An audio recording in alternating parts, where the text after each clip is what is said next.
네, 에베소서 강해 연속 강해입니다. 복음의 비밀이라는 큰 제목으로 말씀 나누고 있고요. 오늘 9번째 시간입니다. 하나라는 제목으로 본문은 에베소서 4장 1절에서 6절까지의 말씀을 함께 나누도록 하겠습니다. 기독교는 삼위일체 하나님을 믿습니다. 너무 당연한 것 같지만 미세하게 한번 구분할 필요가 있는데요. 기독교는 그냥 단일 신론을 믿고 있는 게 아니에요. 하늘 저 위에서 한 신이 존재해서 그 신이 나를 지켜주고 돌보고 내가 기도하면 그 신이 응답해주고 나중에 때 되면 그 신이 심판하는, 그게 기독교에서 말하는 신이 아니에요. 기독교는 삼위일체예요. 삼위, 성부, 성자, 성령이라는 삼위격이 서로 교제 가운데에서 우리에게 하나로 나오는 겁니다. 구분하시는 건 삼신론은 아니에요. 이 세 위격의 이 성부, 성자, 성령의 하나님이 삼위로 하나가 되신 것을 믿고 있는 것, 그분이 하나님이심을 믿고 있는 게 기독교예요. 성경에 이게 이제 드러나 있습니다. 성경에는 삼위일체라는 단어가 나와 있지 않아요. 근데 성경의 이야기를 쭉 따라가다 보면 우리가 만나고 있는, 이스라엘을 통해서 만나고 있는 하나님이 삼위일체 하나님이시구나라는 것들을 알 수 있어요.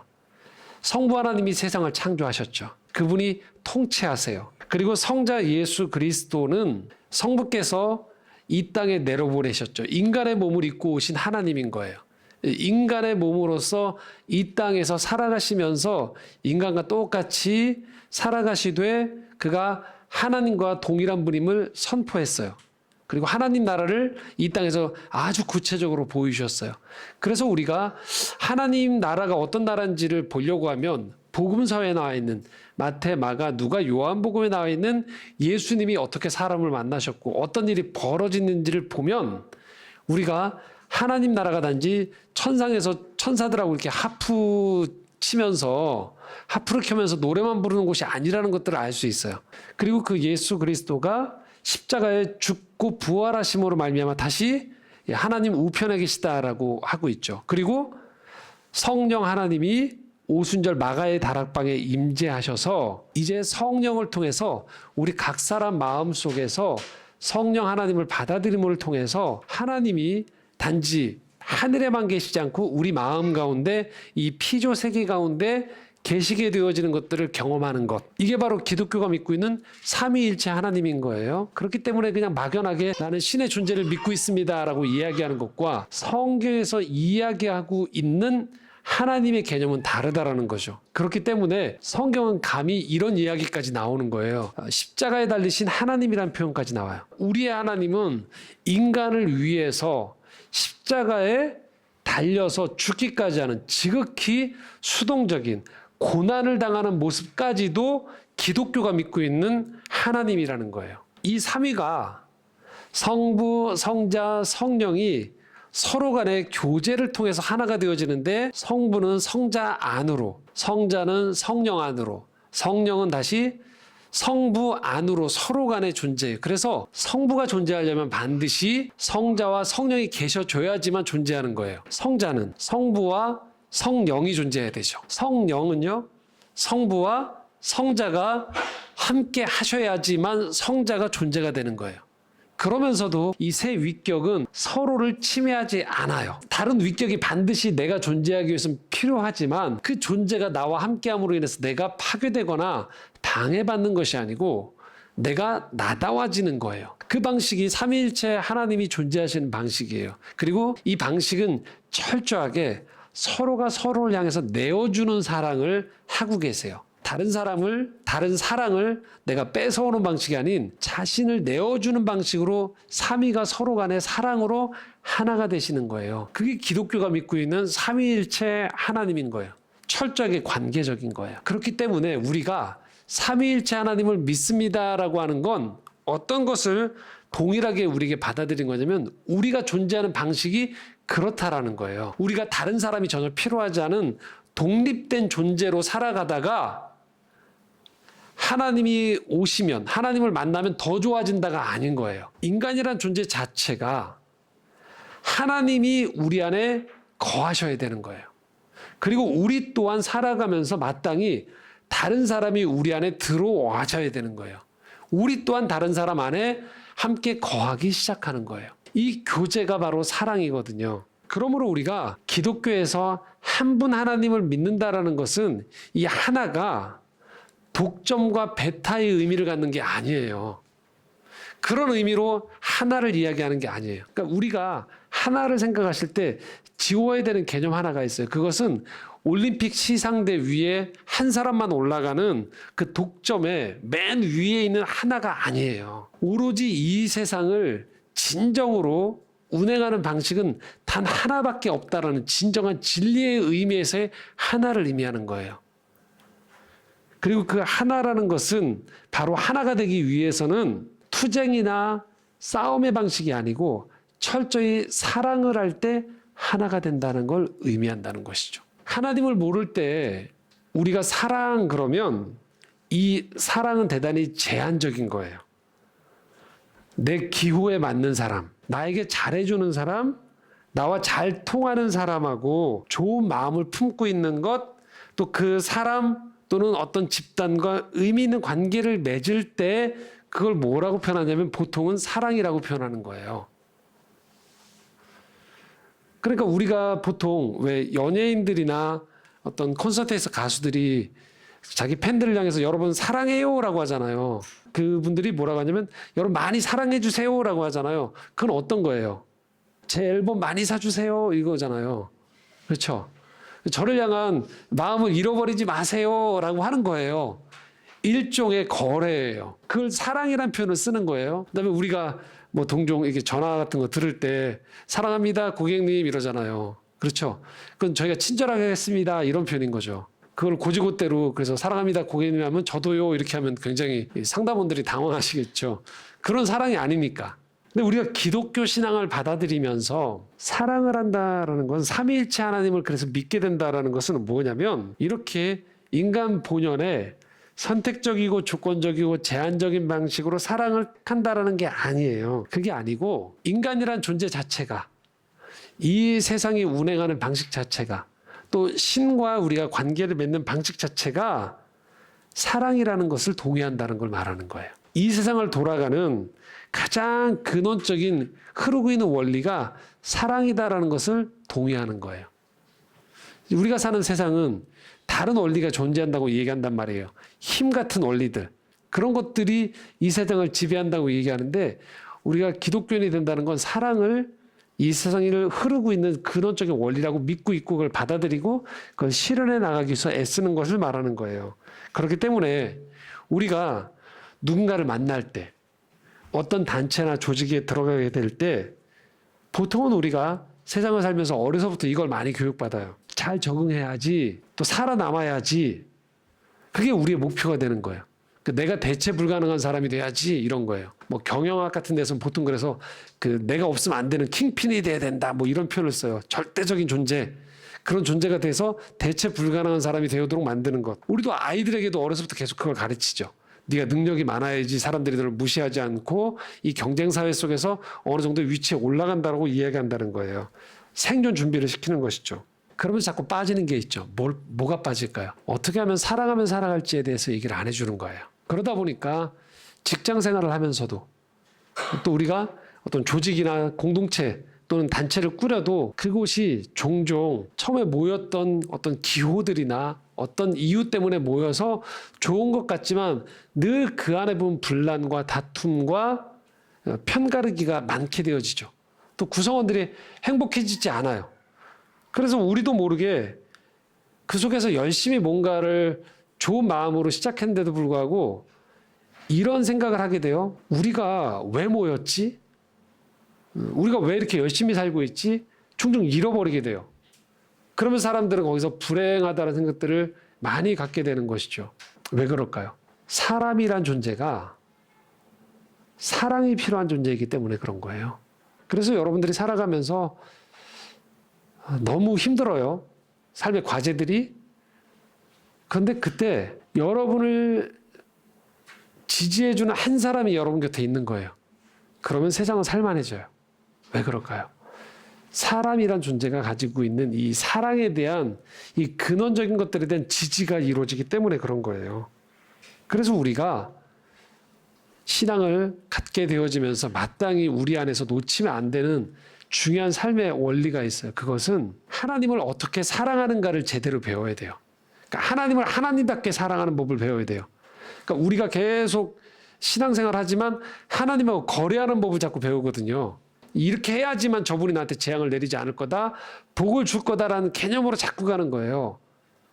사랑하는 법을 자꾸 배워야 돼요. 그리고 저분을 자꾸 지식적으로 정확히 내가 파악하겠다라고 자꾸 그 성경부를 하든 믿음에 열심히 될 때 자꾸 그 방식이 작동이 되어져요. 자, 그런 방식 때문에 어떤 일이 벌어졌냐면 그 아우슈비츠 사건이 있었죠. 그 1, 2차 세계대전을 통해서 2차 세계대전을 통해서 독일이 유대인 600만 명을 학살하는 사건이 있었죠. 도저히 이해가 안 되는 거예요. 유대 민족이 하나님이 선택한 민족이라 생각했는데, 그리고 민족이 어떻게 다른 민족을 600만 명을 죽일 수 있는가? 인류의 지성이 발달하는데 1차 세계대전, 2차 세계대전이 벌어지면서 사람이 사람을 죽일 수 있는가 할 때 하나님과의 관계를 이런 방식, 철저하게 지식으로 다 알 수 있겠다라고 생각하면서 계속 싸워왔고, 하나님과의 관계를 거래적인 방식으로 생각했던 사람은 하나님을 다 떠났어요. 그래서 그때 나왔던 신학이 뭐냐면 신의 죽음의 신학이라는 거예요. 신학이라는 자체가 하나님에 대한 알아감인데 신은 죽었다라고 얘기한 거예요. 왜요? 하나님이 내 지각 안에 다 파괴된다고 생각을 했던 거예요.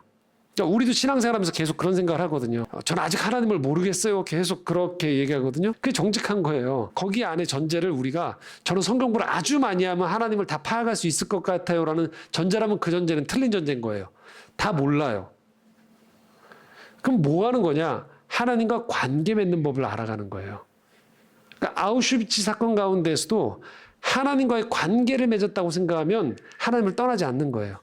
믿음 가운데에서. 그래서 우리가 살아가면서 하나님을 사랑하십시오라고 이해하는 건 그분을 향해서 우리 안에서 그 뭉글뭉글한 좋은 감정을 계속 저분을 향해서 막 발사하라는 얘기가 아니에요. 하나님과 피조물 인간과의 관계에서 바른 관계를 맺는 것, 신을 신으로 우리가 만나는 법을 알아가는 거예요. 그래야지만 우리의 신앙생활이 제자리를 찾게 돼요. 근데 이게 안 되어지니까 자꾸 어떤 식으로 생각하냐면 하나님과 관계를 사랑한다고 얘기하는데 사랑하면서도 뭐냐면 부담스러운 거예요. 왜요? 저분이 그 사랑 얘기를 듣고서 너무 기뻐서 내 삶으로 다 찾아 들어와서 막 화장실에서도 공부할 때도 놀 때도 계속 이분이 계속 내 일상생활에 다 들어오셔서 이렇게 지켜보고 있을까 봐 부담스러운 거죠. 하나님은 하나님의 일을 하세요. 그러니까 우리는 우리의 일을 하시는 거예요. 그래서 온전히 우리가 하나님을 사랑한다는 걸 배워가셔야 돼요. 그럼 우리에게 진정한 자유가 찾아와요. 근데 이게 안 되어지니까 끊임없이 하나님을 열심을 내면 낼수록 어떤 문제가 발생할까요? 통제하는 방식이 우리 안에 들어오게 돼요. 자기 자신을 또한 사랑해야죠. 나랑 바르게 관계 맺는 법을 배워야 돼요. 내가 나를 몰라요. 그래서 나를 혹독하게 밀어붙이는 거죠. 그리고 내가 남과 자꾸 똑같아지려고 하는 거죠. 많은 시간을 거기에 보내잖아요. 우리의 20대들이 우리 10대, 20대들이 힘든 이유 중에 하나가 진정한 나를 찾아가는데 인생을 보내는 게 아니고 남과 똑같은 스펙을 쌓기 위해서 계속 대부분의 시간을 보낸단 말이에요. 그러니까 10대, 20대들이 행복하지 않죠. 과정으로서는 경쟁사회다 보니까 공부를 해야 되고 준비를 해나가지만 궁극적으로 그 과정을 통해서 남과 다른 나를 찾아가기 위해서 우리는 열심을 내는 거거든요. 그래야 나를 사랑하죠. 근데 그렇지 않으니까 끊임없이 어떻게 될까요? 내가 나를 받아들이지 못해요. 다른 사람과 계속 비교를 하면서 살아가니까요. 또한 이웃과 창조 세계에 대해서도 우리가 사랑하는 법을 모르는 거죠. 진정한 관계를 맺는 걸 잘 몰라요. 타인과의 관계를 맺는 것들을 서로 존중하는 가운데에서 저 사람으로 인해서 내가 힘을 얻는다라는 것들이 어떤 의미인지를 잘 모르게 돼요. 그러니까 자꾸 사람을 만날 때마다 긴장하게 돼요. 또는 저 사람이 확인이 됐다 하면 서로 간에 똘똘 뭉치는 것, 그래서 자꾸 패거리가 생기는 거죠. 그렇지 않은 사람은 자꾸 배제하는 방식으로 가게 돼요. 진정으로 사랑하는 걸 우리가 다시 배워야 돼요. 그래서 하나님을 사랑한다는 게 이런 거구나. 나를 사랑한다는 게 이런 거구나. 이웃과 창조 세계를 사랑한다는 것이 무엇인지를 제대로 배워가야 되는 거예요. 그렇지 않으면 우리는 하나님을 믿는다고 하면서도 우리 삶이 자꾸만 배타적이 되어지고 이기적으로 변해가는 거죠. 자, 이렇게 얘기하면 알겠습니다, 목사님. 그러니까 내가 사랑의 다짐만 하면 되는 거예요? 라고 할 수 있어요. 계속 저 사랑하겠습니다라고. 아닌 거죠. 사랑을 단지 감정적인 영역이 아니고 구체적인 삶의 양태에서 구체적으로 이걸 만들어가는 거예요. 그러니까 사랑을 수단으로 삼는 게 아니고 여러분이 살아가시는 가운데에서 그냥 감정적인 좋은 감정이 아니고 구체적인 상황 속에서 여기에 맞는 사랑이 무언가를 우리가 배워가야 돼요. 그러면 구체적으로 사랑을 한다는 게 어떤 의미로 우리가 적용을 해야 될까요? 오늘 말씀을 통해서 우리는 한 가지를 좀 배우게 됩니다. 그것은 말씀의 제목인 하나예요. 하나. 하나가 되는 걸 배우는 과정이 사랑의 구체성을 띠는 거예요. 하나가 되는 건 단지 사람들이 잘 모여서 화합하는 정도를 말하는 게 아닙니다. 상대방을 존재 자체로 인정하는 가운데에서 사랑의 방식으로 마치 삼위일체 하나님이 하나가 되시는 것처럼 삼위가 서로를 받아들이고 서로를 내주는 관계 속에서 하나가 되는 것처럼 이 세상을 살아가면서 이것들을 내 삶의 자리에서 실현해 나가는 걸 말하는 거예요. 그래서 이 하나됨은요, 우리로 하여금 자꾸 이 세상에 대한 시야가 넓어지게 만드는 거예요. 저는 이것만이 하나겠구나라고 생각하는 거예요. 대표적인 게 어떤 거냐면 내 가족 위주로 똘똘 뭉치는 거예요. 이게 하나예요. 처음의 시작은. 근데 점점 우리가 신앙생활을 하고 인생의 이 지경이 뭔지에 대해서 우리가 알게 되면 자꾸 이게 깨트려지는 거예요. 가족을 넘어가는 거예요. 의미 있는 우정을 맺게 되어지고 의미 있는 여러 색깔의 공동체가 우리 안에 만들어지는 거예요. 그래서 인생을 살아가면서 우리 가족을 하나님이 지켜주신다만 가지고서 끝까지 가족 중심으로 가는 게 아니고 이 땅 안에 있는 우리 모두가 하나가 되어진다는 것들에 대한 그냥 이상적인 인류애를 말하는 게 아니에요. 삼위일체 하나님이 하나로 되셨던 것처럼 이 땅에 있는 모든 것들은 궁극적인 하나님이 창조하신 창조 세계라는 이게 열려지기 시작하는 거예요. 여기에 들어간 단어가 하나됨이고요. 이게 바로 만유가 이 안에 들어오게 되는 거예요. 뒤에 살펴보겠지만 그래서 우리는 만유의 하나님을 믿게 되는 거예요. 우리가 하는 모든 일을 통해서 하나님을 만나는 거예요. 그리고 그 일들을 통해서 우리가 서로 연결되어 있음을 확인하는 거예요. 그렇기 때문에 우리가 하나님을 믿게 되면 이 땅에서 경험하는 모든 것들이 신앙적인 의미를 갖게 돼요. 신앙의 의미를 찾아낼 수 있게 되는 거죠. 제가 지난주에 한 지방에 있는 교회에 가서 설교를 했어요. 근데 제가 하는 설교 중에 종종 제가 영화관 대표다 보니까 영화랑 연결해서 그 설교를 해주는 경우가 종종 있어요. 저는 이런 것들을 종종 한단 말이죠. 저한테 너무 자연스러운 일이에요. 영화관 대표가 되고 난 다음부터는. 그래서 그날도 제가 지난주에도 영화의 일부분을 보여드리고 설명을 해드리고 그걸 신앙적인 의미로 연결해드리는 그런 설교를 한 지방에 있는 어떤 교회에서 했었어요. 그리고 올라왔어요. 전 늘 제가 하는 일이니까. 근데 그 다음 날쯤 담임 목사님께서 저한테 카톡을 보내오셨어요. 성도가 목사님한테 보낸 편지를 이렇게 보내오셨거든요. 근데 그 내용 전체 말고 일부를 제가 좀 읽어드릴게요. 이렇게 왔어요. 그분의 내용입니다. 내가 여지껏 영화 내용을 인용하여 설교하는 것을 종종 보았지만 성금요일에 예수님의 십자가 사건도 아닌 일상의 가족사를 영화로 보여주며 설교하는 것은 처음 들어보았다. 이렇게 표현하셨어요. 그러니까 보통 왜 우리 예수님 영화 있잖아요. 십자가에서 고난당하시는 것만 왜 성금요일에 얼마나 아프실까 이것만 보여주잖아요. 보통. 근데 이제 제가 그날 가족에 대한 어떤 영화를 보여드렸거든요. 그리고 그거를 연결을 해드렸었어요. 그랬더니 이분이 이제 좀 처음 충격을 받으셨나 봐요. 아니 저런 거를 가지고 설교를 할 수 부정적인 의미가 아니고 본인의 입장에서는 굉장히 달랐던 거죠. 제가 그 카톡을 받고 난 다음에 그 편지를 보고 난 다음에 이럴 수 있겠구나. 저한테 너무 이제 당연한 일상이 돼버렸지만 어떤 분들한테는 이럴 수 있겠구나. 우리가 살아가면서 이런 건 신앙적인 거야. 이건 신앙적인 게 아니야라고 배제했던 영역들이 많잖아요. 근데 사실 우리가 신앙의 눈이 열려지면 그것들이 다 연결되어 있다는 걸 우리가 알게 되는 거죠. 우리가 2주 전에 봤던 땅에 쓰는 시라는 영화를 함께 봤잖아요. 보신 분들은 아시겠지만 정말 신앙적인 거죠.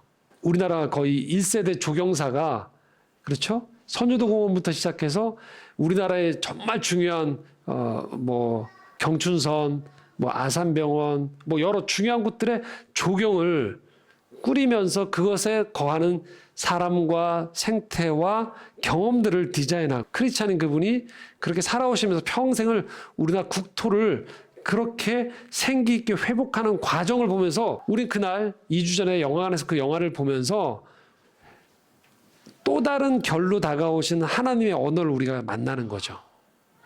또 지난주엔 저희가 이 안산 자락길을 같이 산행을 했죠. 자연을 저희가 걸었잖아요. 그리고 저희가 보통 교회들 가면 꼭 야외 가면 하는 거 그거 안 했거든요. 주 하나님 지으신 모든 세계, 이게 찬양 저희가 안 불렀거든요. 그냥 산행을 했단 말이에요. 그렇죠? 산행을 하고 함께 중간에 커피를 마시고, 그렇죠, 사진을 찍고 대화를 하면서 이렇게 쭉 걸어왔단 말이죠. 근데 여러분들 다 경험하셨죠. 아, 하나님이 창조하신 이 피조 세계가 이렇게 좋은 거구나. 하나님의 선물이 이렇게 좋은 거구나. 하나님의 사람들과 함께 예배 후에 산책을 하면서 대화를 하는 것들이 이렇게 우리를 회복하게 해줄 수 있구나라는 것들을 경험을 하셨을 거예요. 거기에서 또 다른 하나님의 일하심을 경험하는 거죠. 바로 뭘 말할까요? 이 땅에 있는 모든 것들이 하나님과 관계됐다라는 거예요. 예배도 중요하고요. 더불어 영화를 보든 책을 읽든 또 좋은 장소에서 우리가 산책을 하면서 담소를 나누는 것까지도 다 하나님의 일인 거예요. 그러므로 기독교 신앙을 갖는다는 건 어떤 특정 집단이 가르치는 좁은 틀 안에 나를 집어넣고 거기에 동의하느냐 아니냐 의 집단적인 문제가 아니고, 나를 넘어서는 온 우주 만물을 창조하시는 그 하나님의 일하심을 내가 누리고 경험하고 그 하나님의 시선으로 세상을 보는 사람으로 내가 바뀌어져 가는 거예요. 그런 공동체들을 만들어가는 것이죠. 초대교회가 바로 이 일을 해냈던 공동체였던 거예요. 초대교회는 사실 그 당시에 사회적인 분위기가 분리된 사회였어요. 유대인과 이방인이 분리되어 있고 남성과 여성, 아이와 어른이 분리가 되어 있어요. 그래서 유대인 남성만이 독점적 지위를 가졌죠. 사람 수를 셀 때에도 유대인 남성만 셌단 말이에요. 이런 견고하게 쌓아놨던 유대 민족 남성 어른끼리의 이 우리가 하나라는, 나머지 사람들은 다 배제한 이 하나가 깨트려져 버린 거죠. 하나님이 진짜 하나를 원하셨던 거죠. 그 전까지 본인들은 자기들끼리만 세워놨던 전통에만 충실하면 됐어요. 하지만 이 하나님 나라가 임하기 시작하면서 이 장벽이 허물어지기 시작한 거죠. 그러면 사람들은 알게 되는 거예요. 이게 원래 하나님이 디자인하신 거구나. 하나님은 유대민족만의 부족신이 아니었구나. 이 아름다운 모습, 진정한 하나됨의 모습 때문에 초대교회가 부흥하기 시작했던 거예요. 이전에 볼 수 없었던 공동체가 생긴 거죠. 교회는 그렇게 탄생했고 성장하고 선포했던 거죠. 하나님 나라를. 결과가 어땠을까요? 풍성해졌던 거예요. 교회 공동체가. 진정한 하나됨으로. 그런데 또 한 가지가 있어요. 또 한 가지는 불편해지는 거예요. 왜 그럴까요? 다른 게 들어오기 때문에 그래요. 나와 다른 사람들을 받아들이기 시작해야 되는 거예요. 자, 이 전제를 가지고 오늘 말씀 보면 말씀이 선명하게 보입니다. 1절에 3절입니다. 함께 읽겠습니다. 그러므로 주 안에서 갇힌 내가 너희를 권하노니 너희가 부르심을 받은 일에 합당하게 행하여 모든 겸손과 온유로 하고 오래 참음으로 사랑 가운데서 서로 용납하고 평안에 매는 줄로 성령이 하나 되게 하신 것을 힘써 지키라. 자, 그 전까지는 어땠냐면 우리가 그냥 하나였던 거예요. 민족적인 혈통 때문에, 남성끼리였기 때문에, 어른끼리였기 때문에 하나였던 거예요. 아니면 배제하면 돼요. 존재하지 않는 거예요. 그런 세계는 마땅히 존재했던 존재들인데. 근데 그 사람들이 초대교회 안으로 들어오기 시작하는 거예요. 여성이, 어린아이가, 이방인들이. 자, 1절에서 그래서 이걸 뭐라고 표현하냐면 이게 부르심이라는 거예요. 이게 하나님 뜻이라는 거예요. 2절에서는 이렇게 표현합니다. 그래서 이 하나됨을 이뤄가는 과정 안에 불편해하는 사람들 향해서 이렇게 얘기해요. 겸손하고 온유하고 용납하라는 거예요. 겸손이란 게 뭐예요? 다른 사람을 인정할 때 겸손이 생기는 거죠. 온유는요, 우리 안에 나와 다른 것들을 보면서 우리가 판단하고 분노할 때 화가 나거든요. 그걸 누그러뜨리는 거예요. 용납한다는 건 인정한다는 거죠. 그냥 가만히 있으면 하나가 되는 공동체에서는 이런 표현이 필요 없어요. 겸손, 온유, 용납이 안 필요해요. 그런데 이질적인 분들이 함께 모이기 시작하면 뭐 할까요? 이런 겸손과 온유와 용납이 필요한 거예요. 저희가 예배 후에 창조의 정원 성도들이 함께 식사를 한단 말이죠. 이때 필요한 게 뭘까요? 겸손과 용납과 이게 그 온유가 필요해요. 이런 거예요.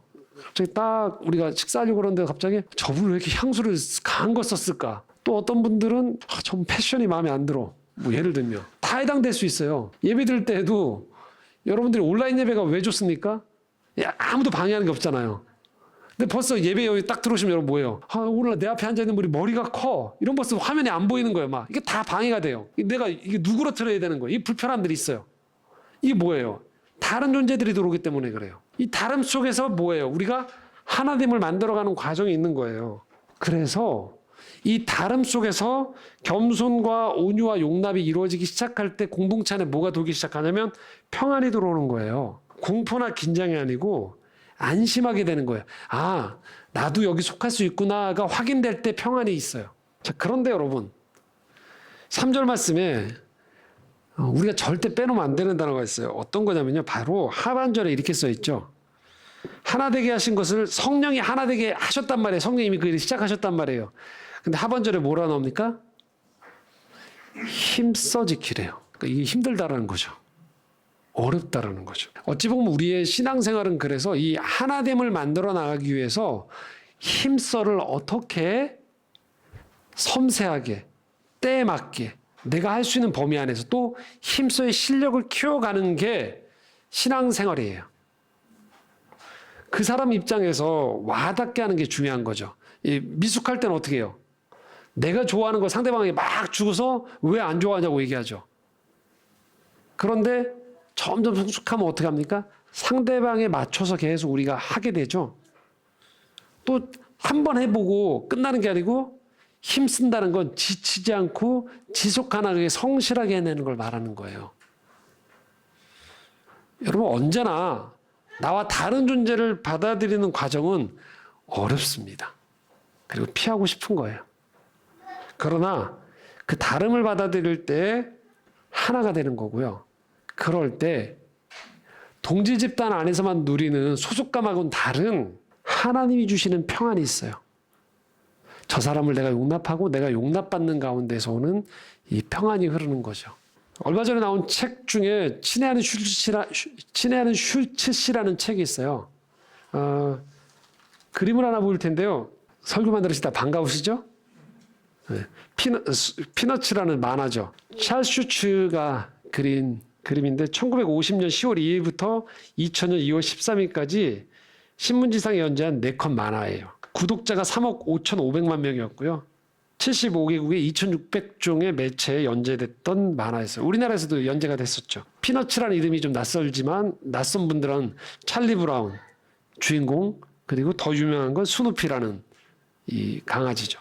그런데 이 만화에 보면 여기 보시면 18년 동안 등장하지 않았던 캐릭터가 하나 있었어요. 그러다가 18년이 지났을 때 캐릭터 하나가 등장하는데 그게 뭐였냐면요. 흑인 캐릭터예요. 18년 동안은 등장인물 전원이 백인이었어요. 그런데 1968년 4월에 이 만화가 슐츠가 편지 한 통을 받습니다. 편지를 쓴 사람은 LA 교회 지역에서 교사로 일하면서 3명의 아이를 키우고 있던 해리엇 글리먼이라는 여성이었어요. 편지를 이렇게 보냈어요. 아이들의 무의식적인 태도로 형성하는데 매스미디어의 역할이 아주 중요하다라고 생각합니다. 그래서 피너츠 만화에 인종 간의 우정과 관용을 도모하는 데 작은 도움이 될 수 있을 거라고 생각하기 때문에 이 등장하는 아이들 중에 흑인 아이 캐릭터를 넣어주시면 좋겠습니다라고 편지를 보내신 거예요. 한 분이. 이 편지를 받고서 기대를 안 했는데 이분이 편지에 답장을 받은 거예요. 워낙 이 만화가 유명했는데 슐츠한테 답장을 받았어요. 근데 답장에 뭐라고 나왔냐면요. 이렇게 이 슐츠가 대답을 했대요. 흑인 아이를 만화에 넣는 것이 어떠냐는 제안에 감사합니다만 저는 다른 만화가들과 똑같은 문제에 봉착해 있습니다. 저희 만화가들은 그렇게 하고 싶지만 흑인 캐릭터를 집어넣고 싶지만 그러면 흑인을 내려다보는 태도로 보일 것 같아서 못하고 있습니다. 그러니까 마치 선심 쓰듯이 캐릭터를 집어넣는 것 같아서 저희가 망설이고 있어요. 라고 한 거예요. 그러면서 답장에 말미에 뭐라고 써놨냐면 이렇게 써놨어요. I don't know what the solution is 라고 써놨어요. 나는 해결책을 모르겠어요 라고 써놨어요. 자, 여기서 이제 문해력이 발동되는 거예요. 이 거절의 편지처럼 보일 수 있잖아요. 그런데 이 편지를 보냈던 해리엇 글린먼은 이 편지에서 뭐라고 읽었냐면요. 나는 해결책이 없습니다라고 안 써있고 나는 해결책을 모르겠습니다에서 모르겠습니다에 방점을 찍은 거예요. 방법을 모르는 거구나. 그래서 다시 편지를 보냈어요. 이게 아까 했던 책 제목이에요. 친애하는 슐츠치라는 이 책 제목인데요. 괜찮으시다면 제가 선생님의 편지를 제 흑인 친구 몇 명에게 보여주겠습니다.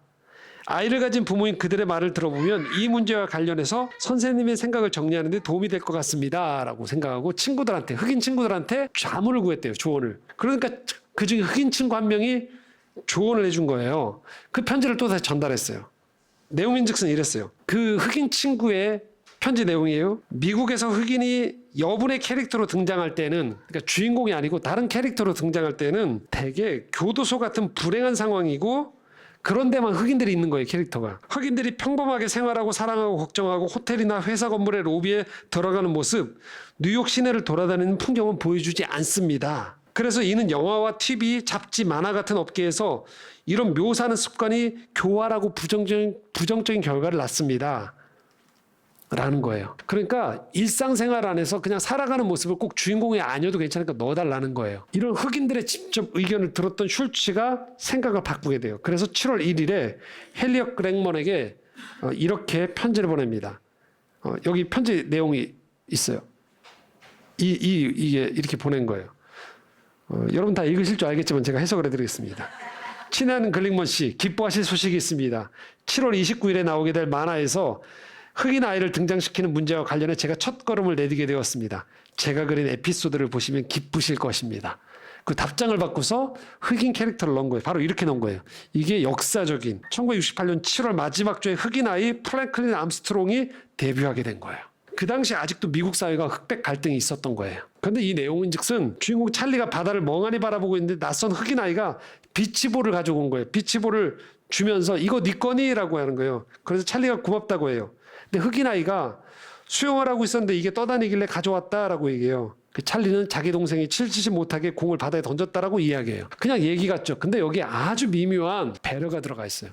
어떤 게 들어가 있냐면요. 흑인 아이를 처음 만난 이 장소가 어디냐면 해수욕장인 거예요. 당대에 어떤 분위기가 있었냐면 미국에서는요. 흑인이 백인과 함께 수영장을 같이 사용하는 문제로 갈등이 첨예했던 시절인 거예요. 왜 예전에 버스 문제가 있었잖아요. 수영장을 흑인과 같이 쓸 수 있는가를 논쟁하고 있을 때 수영장은 아니지만 해변에서 이걸 장면을 집어넣은 거예요. 더더군다나 지금 우리가 들으면 깜짝 놀랄 편견인데요. 그 당시에 사람들이 어떤 게 있었냐면 흑인은 수영을 하지 못한다는 편견이 있었어요. 그래서 공공 수영장에 흑인이 입장하는 게 금했던 시절이었던 거예요. 그러다 보니까 흑인의 익사율이 3배였대요. 백인에 비해서. 그러니까 그런 공공 수영장에 들어가지 못하는 현실 속에서. 그런데 이 찰스 슐츠가 이 흑인 아이 플랭클린을 등장시키면서 이 대사를 집어넣은 거예요. 내가 저기에서 수영하고 있었는데 라는 대사를 일부러 집어넣은 거예요. 흑인이 수영할 줄 안다는 거죠.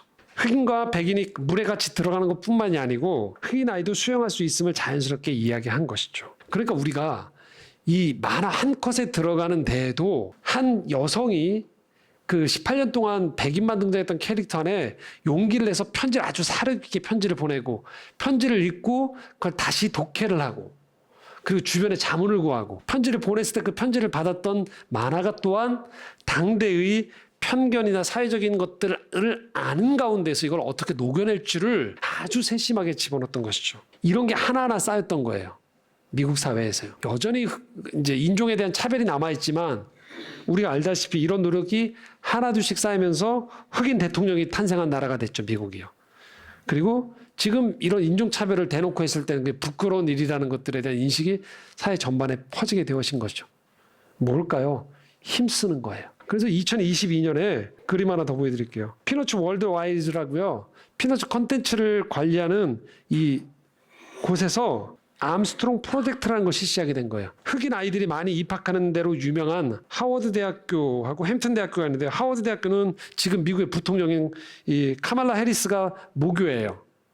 이 흑인들이 많이 다니는 학교인데요. 여기에 각각 10만 달러를 기부했어요. 그래서 애니메이션, 영화, TV 업계에서 일하는 학생들에게 그렇게 장래를 희망하는 학생들에게 인턴십 기회와 멘토링을 제공하는 프로젝트를 기부해서 시작하는 게 시작되는데요. 이 프로젝트의 이름을 얘기한 대로 암스트롱, 플랭클린 암스트롱의 캐릭터를 가져와서 암스트롱 프로젝트라고 이름을 짓게 된 거예요. 그러니까 68년에 시작된 일이 여기까지도 열매를 가져오게 된 것이죠. 제가 굉장히 긴 얘기지만 설교 시간에 다루기 긴 예화지만 소개해드린 까닭은요, 우리 사회에 있는 편견 하나를 극복해 나가는데도 캐릭터 하나를 추가하는데도 이렇게 세심한 배려와 노력이 있다는 거예요. 그냥 단순히 우리가 살아가면서 이게 맞아라고 한마디 던진다고 모든 사람이 우르르 다 따라가지 않는다는 거예요. 하나가 된다는 건 단번에 저절로 이루어지지 않아요. 힘써야 돼요. 하나님께서 이 땅의 사람들이 배제하고 분리하고 차별하고 혐오하는 방식이 아니고 포용하고 관용하고 용납하면서 하나 되기를 원하시는 거예요. 그때 우리가 신앙적인 에너지가 어디에 들어가는 거냐? 힘써에 들어가는 거예요. 이것이 우리의 중요한 부르심이라는 거예요. 4절 말씀 함께 읽겠습니다. 몸이 하나요 성령도 한 분이시니 이와 같이 너희가 부르심의 한 소망 안에서 부르심을 받았느니라. 우리를 부르셨다라는 거예요, 하나님이. 근데 단순히 부르신 걸 너희들 이 땅 살면서 죄 짓지 마. 내가 구원했어. 그러니까 너희들 천국 갈 거야. 그 부르심이 아니에요. 더 원대한 부르심은 뭐예요? 이 땅을 살아가면서 하나가 되라는 부르심으로 우리를 부르셨다는 거예요. 이 땅을. 요한복음 17장 21절 22절 이렇게 표현하고 있습니다. 함께 읽겠습니다. 아버지여, 아버지께서 내 안에 내가 아버지 안에 있는 것 같이 그들도 다 하나가 되어 우리 안에 있게 하사 세상으로 아버지께서 나를 보내신 것을 믿게 하옵소서. 내게 주신 영광을 내가 그들에게 주었사오니 이는 우리가 하나가 된 것 같이 그들도 하나가 되게 하려 함이니라. 예수님의 기도예요. 삼위일체로 아버지 안에 내가 내 안에 아버지가 계신 것처럼, 이게 바로 아까 얘기했던 삼위일체예요. 하나가 된 것 같이 세상에 있는 저들도 하나가 되길 원합니다라고 얘기하는 거예요. 하나님은 이 하나가 됨을 해도 그만 안 해도 그만으로 얘기한 게 아니에요. 이 땅에 하나님이 창조하는 이 세상이 하나가 되기를 원하시는 거예요. 5절 6절입니다. 함께 읽겠습니다. 주도 한 분이시요 믿음도 하나요 세례도 하나요 하나님도 한 분이시니 곧 만유의 아버지시라. 만유 위에 계시고 만유를 통일하시고 만유 가운데 계시도다.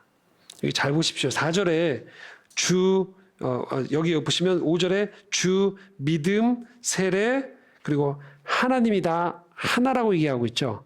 근데 이게 향하고 있는 곳이 있어요. 그건 뭐냐면 만유예요. 만유란 건 모든 일을 말하는 거예요. 모든 이 땅에서의 살아있는 것들을 말하는 거예요. 하나님의 일하시는 영역이 온 세상이라는 거예요. 주일만 하나님의 날이 아니고 6일 동안도 다 하나님의 날인 거예요. 예배를 드리는 처소만이 하나님의 장소가 아니고 우리의 삶의 모든 자리가 이 하나님이 임하시는 곳인 거예요. 정치, 경제, 문화, 사회, 교육 모든 영역에서 그래서 우리가 하나됨을 이루어 나가는 것이죠. 말씀을 정리하겠습니다. 우리는 하나님은 한 분을 믿어요. 근데 그 하나님 한 분은 삼위일체 하나님이라고 했어요. 그분들은 하나가 되기 위해서 사랑으로 서로 간에 사랑의 사귐을 통해서 하나가 되셨어요. 그 하나님은 오늘 우리 가운데에서 이 하나됨을 추구할 것을 요청하세요.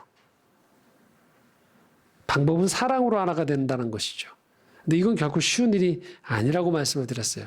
힘쓰는 거예요. 어디에 힘을 쓰는 것이냐? 바로 사랑하기 위해서. 사랑의 여러 지혜를 모아야 되고요. 사랑의 여러 과정을 거쳐야 되고요.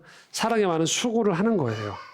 이 땅에서 우리가 살아가는 이유가 왜 그러느냐? 우리를 하나로 부르신 하나님 안에서 그래서 이 하나됨을 위해서 완벽히 우리 눈에서 온전히 완벽한 하나가 되지 못하지만 끊임없이 그 하나됨이라는 방향을 바라보면서 우리가 삶의 자리를 그렇게 만들어가는 여정에 우리가 초대받은 거예요. 우리가 오늘도 살아가는 이 세상은요, 분열과 갈등을 사실 당연시 여기는 세상 속에 살아가요.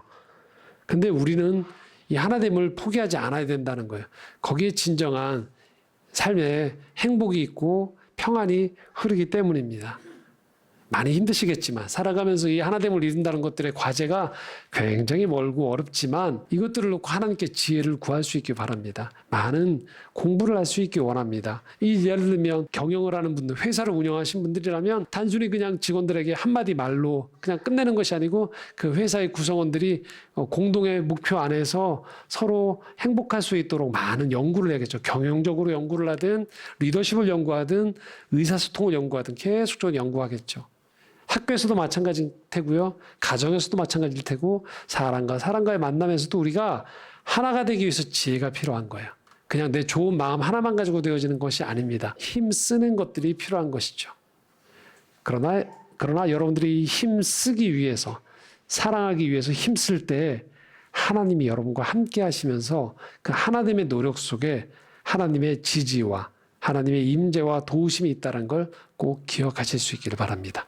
기도하겠습니다. 하나님 아버지, 삼위일체 하나님이 사랑으로 하나가 되셨듯 오늘 우리가 살아가는 세상 속에서 이 하나로 부르시는 주님의 그 음성을 듣습니다. 여전히 우리는 다른 사람의 다름이 힘들고 또 깨어짐 속에서 우리가 상처를 받으며 살아갑니다. 바라기는 그럼에도 불구하고 우리 삶의 비전이 이 하나됨이라는 큰 하나님 나라의 아름다운 비전을 포기하지 않게 하시고 공동체를 갖고 갈 수 있게 하시고 사람과 사람의 만남, 사람과 창조세계의 만남 속에서 이 만유 안에 일하시는 하나님의 일하심을 따라 살아가며 살아가는 저희들 될 수 있도록 인도하여 주시옵소서. 예수 그리스도의 이름으로 기도드리옵나이다. 아멘.